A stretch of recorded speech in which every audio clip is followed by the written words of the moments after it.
LEGO Group and Formula One unveiled 10 fully drivable F1 cars in Miami on Sunday. The effort was the fruit of a partnership with all 10 teams on the grid, and they made their debut at the Miami Grand Prix Drivers Parade. Each vehicle is made of some 400,000 bricks and weighs a little more than 3,300 pounds. 2,200 of that is just bricks.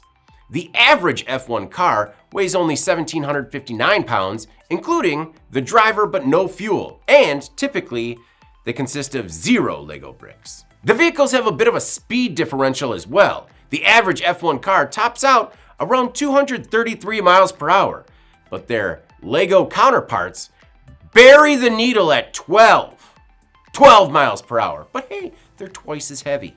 During the parade, all 20 F1 drivers completed a lap in their respective LEGO Big Build. LEGO and F1 signed a multi-year partnership in September 2024 to try and connect younger fans to Formula One and make the sport more accessible. So what? They made 10 life-size F1 vehicles out of 4 million bricks in just 8 months?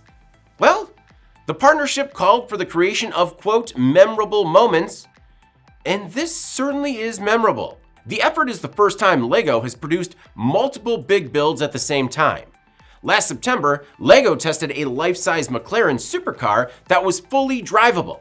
It was the first time LEGO built something that could drive around corners, and after nearly 343,000 LEGO Technic elements were put together, McLaren Formula One driver Lando Norris took it for a test spin. It took a team of 26 designers, engineers, and LEGO builders more than 22,000 hours to assemble the fleet, all at LEGO Group's factory in the Czech Republic. The vehicles are nearly 1-to-1 in scale with Formula One cars. They even captured the details, like sponsor logos and authentic Pirelli soft racing tires. And they obviously have other components that make them drivable. All 10 LEGO Big Builds will now embark on a global tour of future races and F1 events, trying to bring families and kids closer to all the action on the track. I'm David Manti. This is Manufacturing Now.